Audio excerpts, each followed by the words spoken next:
नमस्कार प्रेक्षकांनो, लग्नानंतर होईलच प्रेम मालिकेच्या पुढील भागात आपल्याला खूपच धमाकेदार ट्विस्ट पाहायला मिळणार आहे। पार्थ हा काव्याला मनवण्यासाठी, तिला कायम खुश ठेवण्यासाठी मनापासून प्रयत्न करत असतो आणि काव्य ही आजकाल पार्थसोबत आनंदी आणि खुश राहायला लागली आहे।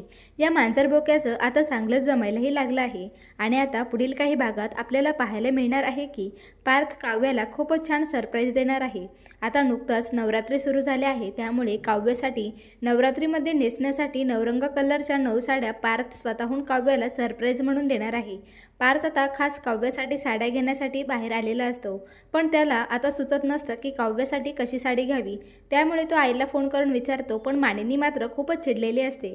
ती म्हणते, मी तुला नंतर फोन करते। त्यामुळे आता पार्थ स्वतःच्या चॉईसने काव्यासाठी साड्या घेऊन येतो आणि त्या दिवशी काव्याने जसं पार्थला रूम डेकोरेट करून सरप्राईज दिलं होतं, तसेच पार्थही आता काव्याला छानसे रूम डेकोरेट करून काव्यासाठी छान असं खायला आणतो आणि काव्याला या साड्या गिफ्ट म्हणून देतो। काव्याला हे पार्थने दिलेले सरप्राईज खूपच आवडते आणि आता ती पार्थला म्हणते, मी नवरात्रीचे 9ही दिवस तुम्ही दिलेल्या या साड्या नक्की नेसणार आहे। थँक्यू पार्थ। काव्य आता मनातल्या मनात विचार करत असते, पार्थ माझी किती काळजी घेतात, मला हवं ते न सांगता देतात। एका मुलीला स्वप्नातला राजकुमार हा असंच असतो ना, आणि मला परफेक्ट राजकुमार भेटला आहे।